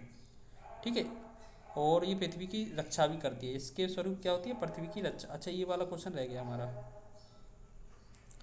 क्वेश्चन लिखा है कि खतरनाक कचरों में पाए जाने वाले 2 रासायनिक पदार्थों के प्रत्यक्ष प्रभाव के फलस्वरूप मृत्यु हो सकती है। वे 2 पदार्थ कौन कौन से हैं। यानी कि अगर हम मरकरी साइनाइड को मिला दें, मिक्सचर कर दें, और इसके जो पदार्थ है, इससे क्या है व्यक्ति की जो क्या है मृत्यु हो जाती है। चलिए अब देखिए, अब एक क्या क्या पूछा जाता है, यहाँ पर हम बात करेंगे कि जो खतरनाक कचरों में पाए जाने वाले 2 रासायनिक, एक तो पदार्थ मरकरी और दूसरा साइनाइड है, जिनके प्रत्यक्ष प्रभाव से मृत्यु हो सकती है। जैसे पारा या मरकरी जो है वो पानी में घुलकर मिथाइल मरकरी बनाता है, और पारा वाष्प में घुलकर सांस लेने में परेशानी करता है, और थर्मामीटर, बैरोमीटर आदि बनाने में पारे का यूज़ किया जाता है। तो ये चीज़ आपको याद रखना है। ठीक है, आगे बात करेंगे हम कि निम्नलिखित में से कौन सा विकल्प मीथेन के उत्सर्जन का स्रोत नहीं है। यानी कि मीथेन कहाँ से नहीं होती है। धान के खेतों से मीथेन उगाई जाती है, बनाई जाती है, पशुधन से, गन्ने के खेत से, लेकिन मोटर वाहन से नहीं, क्योंकि मोटर वाहन से तो आपको पता है सीधा का सीधा धुआं बनता है, तो वो तो कार्बन डाइऑक्साइड बनेगा ना। चलिए आगे बात करेंगे फ्लाई ऐश की बात करेंगे। तो ये क्या है फ्लाई ऐश, तो ये ऐश के लघु कण होते हैं फ्लाई ऐश। आगे बात करेंगे, नेक्स्ट हमारा है ताजमहल, ये इंपॉर्टेंट क्वेश्चन है, ताजमहल को किसके प्रभाव का खतरा है। तो ये हम बात करेंगे ये SO2 का, सल्फर डाइऑक्साइड का। क्यों, क्योंकि इसके कारण जो ताजमहल का जो सफ़ेद रंग है वो पीला पड़ रहा है। अच्छा, अब इसकी डिटेल देख लेते हैं थोड़ा। जिसे हम मुगल बादशाह शाहजहां द्वारा बनवाए गए ताजमहल को सल्फर डाइऑक्साइड से खतरा है। क्यों? क्योंकि आजकल कारखानों से निकलने वाला जो SO2 है और N2O है, इससे ताजमहल के पत्थरों का क्षरण हो रहा है, जिससे ताजमहल की चमक हल्की पीली होती जा रही है। ठीक है, ठीक है, याद रखेंगे। इससे क्या होता है, अम्लीय वर्षा होती है, जिससे इसका प्रभाव खराब हो जाता है, मतलब ये चमक चली जाती है। कोलीफॉर्म जीवाणु की संख्या निम्न में से किस के बारे में एक अनुमान प्रदान करती है? तो हम बात करेंगे, ये होती है नदी के जल में सूक्ष्मजीवी संदूषण। चलिए आगे बात करेंगे हम। आगे हमारा है, नेक्स्ट हमारा क्वेश्चन है, भूचरण किसके द्वारा रोका जा सकता है? भूचरण जो है वो किसके द्वारा रोका जा सकता है? वनारोपण के द्वारा। क्यों? पक्षी जनसंख्या बढ़ाकर, वनस्पति हटाकर, अति चराई, इनसे तो क्या है, उल्टा हो जाएगा। लेकिन वनारोपण से क्या है, इस भूचरण को रोका जा सकता है। ठीक है। अच्छा, एक चीज़ और, मृदा अपरदन रोकने के उपाय क्या क्या हो सकते हैं? भूचरण को रोका कैसे? एक तो वनोरोपण से, समोच्च जुताई जिसे हम सीढ़ीदार खेती बोल सकते हैं, या पट्टीदार खेड़ी या मेड़े बनाकर भी रोका जा सकता है। ठीक है। हरित गृह प्रभाव या जलवायु परिवर्तन, तो इससे रिलेटेड कुछ क्वेश्चन पूछे जा सकते हैं, तो इसे देख लीजिए जल्दी से। निम्नलिखित में से कौन सी गैस ग्रीन हाउस प्रभाव में महत्वपूर्ण योगदान नहीं देती है? तो हम बात करेंगे, देखो, methane, carbon dioxide, oxygen, nitrous oxide. तो हम बात करेंगे नाइट्रस ऑक्साइड, तो इसमें से हमारा सिर्फ ऑक्सीजन होगा, ये वाला नहीं बढ़ाता है कार्बन डाइऑक्साइड। जो ग्रीन हाउस प्रभाव है ऑक्सीजन के द्वारा नहीं होता है, बाकी इन तीनों के द्वारा होता है। तो हमसे नहीं वाला पूछा था, तो ऑक्सीजन इसका राइट आंसर हो जाएगा। ठीक है, तो ये देख लेना, सभी जो क्वेश्चन है आपके यूपी SSC आयोग ने पूछे हैं। देखिए कितने अच्छे अच्छे लेवल के क्वेश्चन पूछे हैं, आप नोट करते चलिएगा। ठीक है, सारा रिवीजन कर लीजिएगा। अगर आपको इसका पूरा PDF चाहिए तो वो बता दीजिए। हरित गृह प्रभाव के लिए मुख्य रूप से जिम्मेदार गैस है, तो हम बात करेंगे इनमें से कि कार्बन डाइऑक्साइड तो है ही, ठीक। उसके बाद इनमें से हरित गृह के लिए मीथेन भी होती है, और यहाँ पर ये सारी की सारी हैं, लेकिन पूछा क्या है मुख्य रूप से, तो मुख्य रूप से अगर हम बात करें तो ये जो है आपका कार्बन डाइऑक्साइड, जो कि कार्बन डाइऑक्साइड जो होती है CO2, ठीक है। वायुमंडल जो अधिक गर्म होता है वो इसी के कारण होता है, तो CO2 की अधिकता से ये होता है। बाकी ये भी गैसें मौजूद होती हैं, ये भी याद रख लेना। ठीक है, चलिए, हमने आपको क्या बताया कि हरित गृह में मीथेन भी, नाइट्रस ऑक्साइड भी, क्लोरोफ्लोरो कार्बन भी होती है, लेकिन सबसे ज़्यादा कौन सी होती है? कार्बन डाइऑक्साइड होती है। नेक्स्ट है हमारा, कौन सा स्टील उच्च उन प्रक्रियाओं के माध्यम से उत्पादित नहीं किया जा सकता जो कार्बन डाइऑक्साइड का उत्सर्जन नहीं करते हैं? अनिवार्य रूप से स्टील उत्पादन में हाइड्रोजन को अपचायक या ऑक्सीजन को हटाने वाला के रूप में उपयोग किया जाता है। तो इसमें क्या हो जाएगा हमारा, इसमें आंसर देखिए, यहाँ पर लिखा है ग्रीन स्टील, जो आप वहाँ पर टिक कर लेना, ग्रीन स्टील। यहाँ पर डिटेल देख लीजिए। ठीक है, ग्रीन स्टील का आशय जीवाश्म ईंधन के उपयोग के बिना इस्पात के निर्माण से है। इसका निर्माण कोयला गैसीकरण या बिजली जैसे कम कार्बन ऊर्जा स्रोतों का उपयोग करके किया जाता है। यह अंततः ग्रीन हाउस गैस उत्सर्जन को कम करता है तथा लागत कटौती कम करता है। अब बात करेंगे ग्लोबल वार्मिंग क्या है, तो ग्लोबल वार्मिंग क्या है? पृथ्वी का गर्म होना एक तरीके से। तो विकल्प में क्या देखा है? समुद्र के स्तर में वृद्धि, फसल पैटर्न में परिवर्तन, तटीय रेखा में परिवर्तन, तो ये क्या हो जाएगा? सभी। वायुमंडल में ग्रीन हाउस गैसें कौन कौन सी हैं? तो मीथेन, कार्बन डाइऑक्साइड और क्लोरोफ्लोरोकार्बन। तो हमने क्या बोला? मुख्य रूप से कार्बन डाइऑक्साइड है। ठीक है, चलिए आगे बात करेंगे, निम्नलिखित में से कौन सी ग्रीन हाउस गैस है? तो मीथेन होती है, कार्बन डाइऑक्साइड होती है, ओजोन, या ये सभी। अब देखो, ये सभी के सभी जिम्मेदार होती हैं, ठीक है, लेकिन सबसे कम ओजोन होती है, लेकिन सबसे ज़्यादा कार्बन डाइऑक्साइड। तो हमसे नहीं गैस, नहीं का ऑप्शन तो है नहीं, जब मीथेन कार्बन डाइऑक्साइड दोनों हैं ऑप्शन पूछा है, तो सभी गैसें जिम्मेदार होती हैं इसके लिए। ठीक है, अंटार्कटिका के डूम्सडे ग्लेशियर का मूल नाम क्या है जो हाल ही में चर्चा में रहा था? तो यह है थ्वाइट्स ग्लेशियर। आगे बात करेंगे, ये जो थ्वाइट्स ग्लेशियर है 120 किलोमीटर चौड़ा है, जो सबसे व्यापक है और तेजी से पिघल रहा है, जिससे पानी का स्तर बढ़ रहा है। निम्नलिखित में से कौन सी गैस ग्रीन हाउस गैस नहीं है? तो देखो, मीथेन हो गया, नाइट्रोजन हो गया, कार्बन डाइऑक्साइड और जलवाष्प। तो इनमें से कौन सा नहीं है? तो ये नाइट्रोजन हो जाएगा इसका राइट आंसर। ठीक है, नाइट्रोजन। बाकी सारी की सारी ग्रीन हाउस गैस हैं। चलिए आगे बात करेंगे हम नेक्स्ट क्वेश्चन की। तो यहाँ पर देखेंगे, नेक्स्ट क्वेश्चन है हमारा 74वां। निम्नलिखित में से क्या एक ग्रीन हाउस गैस नहीं है? तो जलवाष्प, ozone, nitrous oxide, carbon monoxide. तो अभी देखो हमने नाइट्रस पढ़ा, जलवाष्प पढ़ा, ओजोन पढ़ा, तो सिर्फ हमने कार्बन मोनोऑक्साइड को नहीं पढ़ा, तो ये नहीं होगी हमारी। ठीक है। और आपको याद रखना, ग्रीन हाउस गैस की संकल्पना सर्वप्रथम 1824 में में जोसेफ फोरियन ने दी थी। अच्छा, इसकी प्रमुख गैसें कौन कौन सी है, जैसे जलवाष्प, carbon dioxide, methane, chlorofluorocarbon, nitrous oxide, ozone, carbon. ठीक है, ये हो जाएंगी बस। जबकि कार्बन मोनोऑक्साइड एक ग्रीन हाउस गैस नहीं होती है, तो ये नहीं वाला पूछा था हमसे, आंसर हो जाएगा। ठीक है। अच्छा, यहाँ पर एक चीज़ और याद रखना, एक क्योटो प्रोटोकॉल हुआ था अंतर्राष्ट्रीय समझौता के तहत, जो UNFCCC जो कराती है, United national framework convention on climate change से संबंधित था, जो कि 2005 से प्रभावी हुआ है। ये ग्रीन हाउस को कम करने के लिए था, तो ग्रीन हाउस को कम करने के लिए था। अगला क्वेश्चन है 75वां, निम्न में से कौन सी गैस ग्रीन हाउस गैस नहीं है। तो आशा है ग्रीन हाउस से रिलेटेड गैस पूछा जाएगा। तो कार्बन डाइऑक्साइड होती है, CH4 होता है, NO2 nitrous oxide, oxygen, oxygen नहीं होती है। ठीक है, ओजोन होता है लेकिन ऑक्सीजन नहीं होती है। चलिए आगे बात करेंगे। नेक्स्ट हमारा क्वेश्चन है कि खालिस्तान कृषि के ग्रीन हाउस का एक तरीका, जहां उन्नत ग्रीन हाउस प्रौद्योगिकी जैसे कि हाइड्रोपोनिक्स और एयरोपोनिक्स का उपयोग करके शहरों में बहुमंजिला इमारतों के अंदर वाणिज्यिक रूप से व्यवहार्य फसलों की खेती की जाती है। तो इसे हम क्या कहते हैं, लंबवत खेती कहा जाता है। जैसे हाइड्रोपोनिक्स बिना जल के पौधे उगाना, और एयरोपोनिक्स बिना वायु के पौधे उगाना। ठीक है। चलिए अब हम बात करेंगे, कृषि क्षेत्र से उत्पन्न होने वाले मीथेन गैस के अतिरिक्त एक मुख्य ग्रीन हाउस गैस GHG क्या है। ये क्या होती है, ये नाइट्रस ऑक्साइड है, N2O होती है। ठीक है। चलिए, जो कि एक ग्रीन हाउस गैस भी होती है। अब बात करेंगे विश्व विरासत स्थल से रिलेटेड। ठीक है। रामसर स्थल तवा जलाशय किस राज्य में स्थित है। तो ये है हमारा मध्य प्रदेश में। तवा जलाशय मध्य प्रदेश में, क्योंकि यहीं पे एक तवा नदी भी निकलती है। ठीक है। पूछा जा सकता है कि तवा जलाशय मध्य प्रदेश के नर्मदापुरम जिले में है। ठीक है, जो नया जिला बना था, और जो कि इटारसी में स्थित है। और इस जलाशय का जो निर्माण है वो 1978 में हुआ था। 2024 में इसे राष्ट्रीय महत्व के रामसर स्थल के रूप में भी नामित किया गया था। अलाई दरवाज़ा किस विश्व विरासत स्थल में है। तो ये हम बात करेंगे कुतुब मीनार में स्थित है। ठीक है। अब बात करेंगे, जो अलाई दरवाज़ा है कुतुब मीनार विश्व विरासत स्थल में स्थित है। इसका निर्माण अलाउद्दीन खिलजी ने 1311 ईस्वी में कराया था। कुतुब मीनार परिसर में कुब्बात उल इस्लाम मस्जिद और इल्तुतमिश का मकबरा भी स्थित है।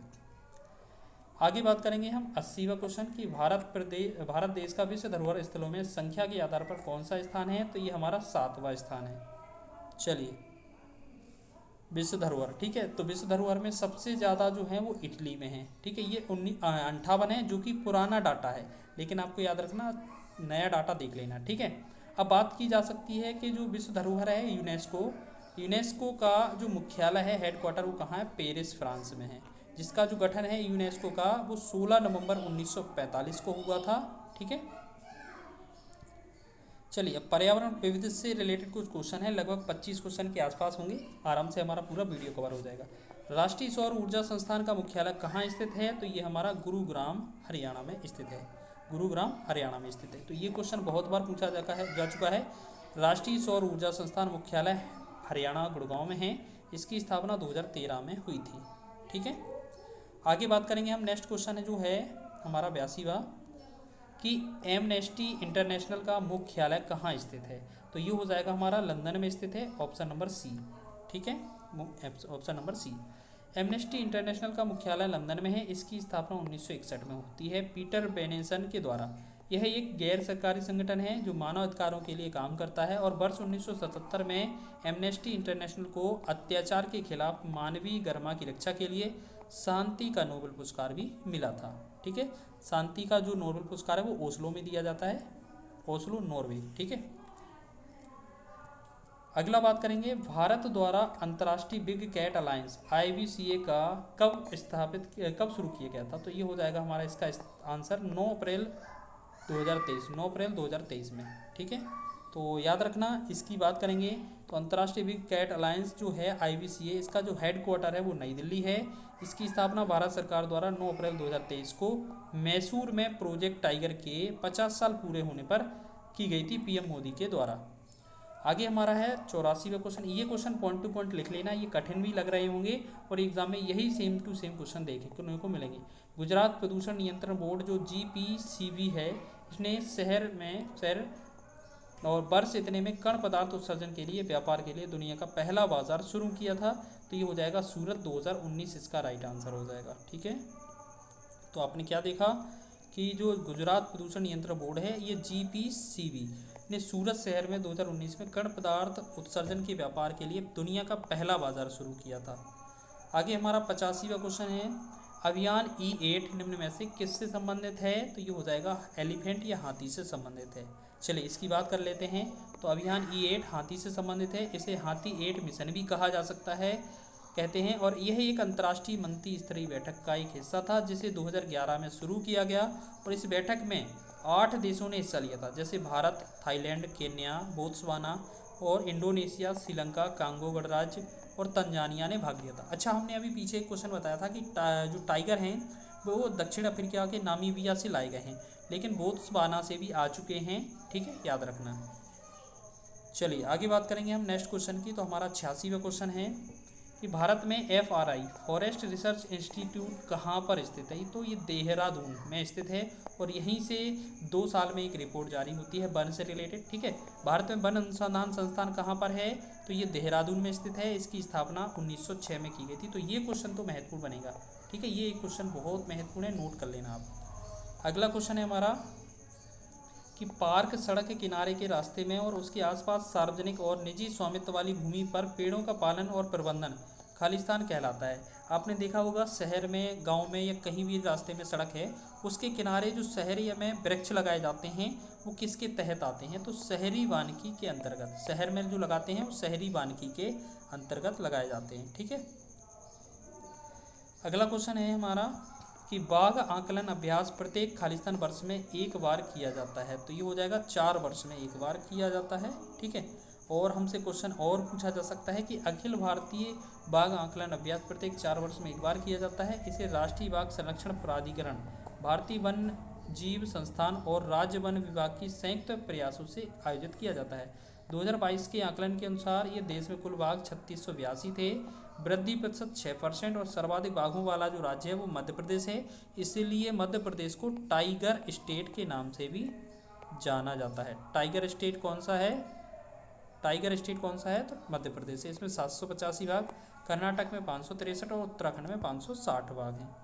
चलिए अगला क्वेश्चन है हमारा 89वां। ठीक है, 89वां आएगा ना? हाँ नहीं 89वां, हाँ 89वां आएगा। चलिए पहले 89वां क्वेश्चन देख लें। चलिए क्वेश्चन क्या है, न्यूमेटोफोर निम्नलिखित में से किससे संबंधित है? तो ये एक तरीके से रॉक बेड्स है, रॉक बेड। चलिए यहाँ पर देख लेते हैं पहले इसकी डिटेल अच्छे से। अच्छा ये क्या है, सॉरी ये बी नहीं था, ऑप्शन डी था इसमें, दोबारा से देख लीजिए। न्यूमेटोफोर निम्नलिखित में से किससे संबंधित है? तो ये मैंग्रोव वन से रिलेटेड है। अच्छा हमने एक बात और बताई थी कि ये कहाँ, या तो वेस्ट बंगाल लिखा मिलेगा आंसर इसका, या सुंदरवन लिखा मिलेगा हमें, या आपको ये क्या मिलेगा, गंगा ब्रह्मपुत्र का डेल्टा। तो सबसे ज़्यादा मैंग्रोव वन कहाँ पाए जाते हैं? ब्रह्मपुत्र गंगा के डेल्टा पर। ठीक है, सुंदरवन में। तो ये चीज़ एग्जाम में बहुत पूछी जाती है, तो याद रखिएगा। चलिए आगे बात करेंगे, 90वां क्वेश्चन है। ठीक है, 90वां क्वेश्चन है तो थोड़ा और देख लेते हैं। जलवायु परिवर्तन पर घरेलू अनुसंधान को बढ़ावा देने और देश की जलवायु परिवर्तन विशेषज्ञता का निर्माण करने का प्रयास में जलवायु परिवर्तन आकलन संबंधी भारतीय नेटवर्क INCCA किस वर्ष शुरू किया गया?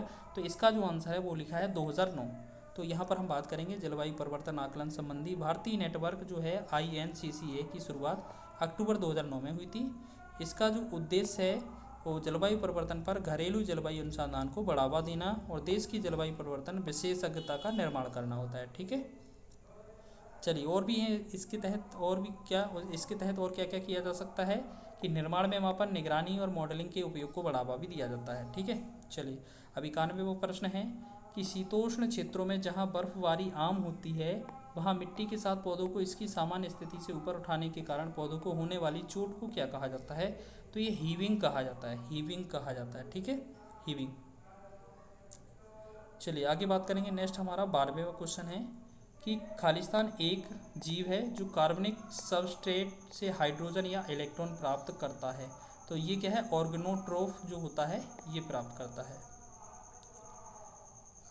चलिए आगे बात करेंगे क्योटो प्रोटोकॉल।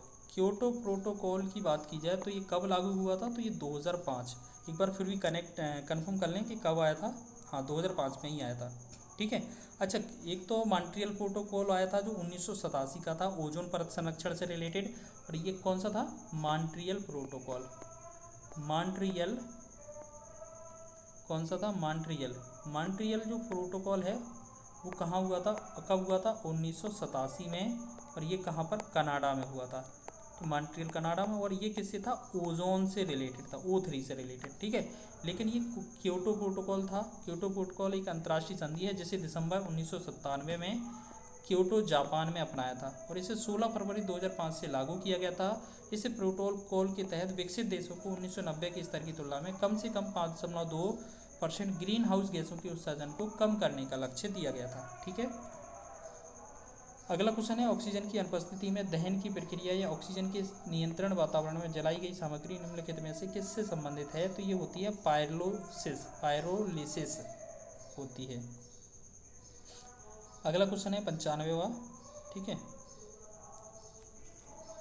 इसके लाभ, अच्छा, जैव विविधता के संरक्षण और इसके लाभों के सतत उपयोग के लिए उचित उपाय करने के लिए वर्ष 1992 में आयोजित ऐतिहासिक जैव विविधता सम्मेलन, जो कि पृथ्वी शिखर सम्मेलन, कहाँ आयोजित किया गया था, तो हमने अभी पीछे बताया था कि 1992 में पृथ्वी शिखर सम्मेलन जो है वो रियो ब्राज़ील में हुआ था। तो रियो डी जेनरो या रियो जेनरो ब्राज़ील, ये हमारा लिख रहा है, ऑप्शन नंबर सी इसका राइट आंसर हो जाएगा।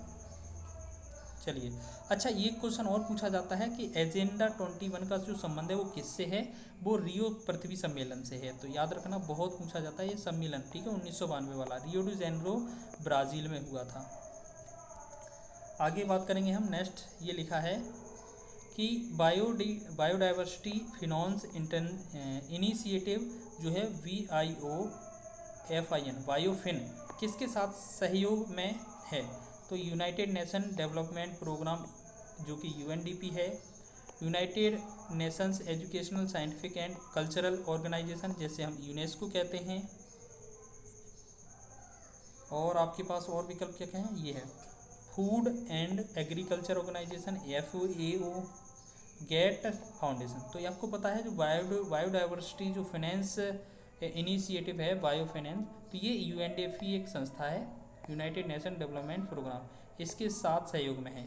और UNDP ने हाल ही में जो वर्ष है 2012 में ये शुरू किया था बायोफिन। ठीक है, जो पहला जैव विविधता संरक्षण और सतत प्रबंधन के लिए मतलब ये जो पहल थी वो जैव विविधता संरक्षण और सतत प्रबंधन के लिए वित्त पोषण की चुनौतियों को संबोधित करती थी। चलिए 97वां प्रश्न है, भारतीय हाथी को खालिस्तान कहते हैं एलिफिस इंडियाना या लोक्सोडोंटा अफ्रीकाना, लोक्सोडोंटा साइक्लोटिस या Elephas maximus sub species indicus. तो ये आपका डी ऑप्शन इसका राज। भारतीय हाथी का जो वैज्ञानिक नाम है वो क्या है, Elephas maximus sub species indicus है। यह एशियाई हाथी एलिफस मैक्सिमस की एक उप प्रजाति है। चलिए आगे बात करेंगे, निम्नलिखित में से कौन सा शहर संयुक्त राष्ट्र अधिदेशित SDG सतत विकास लक्ष्य के स्थानीयकरण को अपनाने वाला पहला भारतीय शहर है, तो ये हो जाएगा भोपाल। ठीक है, अगला हो जाएगा हमारा नेक्स्ट क्वेश्चन 99वां कि निम्नलिखित में से कौन सा पर्यावरणीय मुद्दों में से संबंधित मामलों के शीघ्र निपटान पर ध्यान केंद्रित करता है, तो ये राष्ट्रीय हरित न्यायाधिकरण। अगला है मॉन्ट्रियल प्रोटोकॉल निम्न में से किससे संबंधित है, तो ओजोन परत के संरक्षण से। तो अभी हमने बताया था कि 1987 में हुआ था मॉन्ट्रियल प्रोटोकॉल, ओजोन परत के संरक्षण से रिलेटेड है और ये कनाडा में हुआ था। ठीक है, कनाडा में। ठीक है, और इसके साथ साथ याद रखना ये 16 सितंबर 1987 को हुआ था, इस वजह से 16 सितंबर को ही ओजोन परत संरक्षण दिवस भी मनाया जाता है। ठीक है, आगे हमारा है, यहाँ पर बात करेंगे अगले नेक्स्ट हमारा क्वेश्चन है कि भारत सरकार ने 2030 तक ऊर्जा मिश्रण में की हिस्सेदारी 15% तक बढ़ाने का लक्ष्य रखा है, तो ये प्राकृतिक गैस, बी ऑप्शन इसका राइट आंसर हो जाएगा। ठीक है, चलिए आगे बात करेंगे नेक्स्ट क्वेश्चन की कि जुलाई 2022 में कॉफ़ी बोर्ड ने कॉफ़ी मसालों के जलवायु प्रतिरोधी किस्मों को विकसित करने के लिए किसके साथ एक समझौता ज्ञापन हस्ताक्षर किया है? तो ये इसरो इसका राइट आंसर हो जाएगा। ठीक है, और आपको पता है इसरो की बात की जाए तो इसरो का जो हेड है वो कहाँ, इससे अच्छा पहले इसरो की स्थापना बता दीजिए। 15 अगस्त जो इसरो होता है ना हमारा इसरो है, इसकी जो स्थापना है वो 15 अगस्त 1969 में हुई थी। ठीक है, और इसका जो मुख्यालय है वो आपको कमेंट करके बता देना है। ठीक है, UNFCCC का फुल फॉर्म क्या होता है? तो हम बात करेंगे United Nations framework convention on climate change, इसका फुल फॉर्म होता है। चलिए आगे बात करेंगे। अच्छा, अब क्या करेंगे हम कि जो 1992 में जो प्रथम पृथ्वी सम्मेलन हुआ था रियो डी जेनेरो में, ठीक है, इसके दौरान ये क्या है 1994 में ये प्रभाव में आया था, और UNFCCC का जो मुख्यालय है वो बॉन जर्मनी में है। तो इससे रिलेटेड है, ये याद रखना। ठीक है, और इसी से रिलेटेड क्या है एजेंडा 21 है। पर्यावरण वन एवं जलवायु परिवर्तन मंत्रालय ने अक्टूबर 2019 में भारत में इनमें से किस दुर्लभ और विलुप्तप्राय प्रजाति की संख्या की गणना करने का पहला राष्ट्रीय प्रोटोकॉल आरंभ किया था?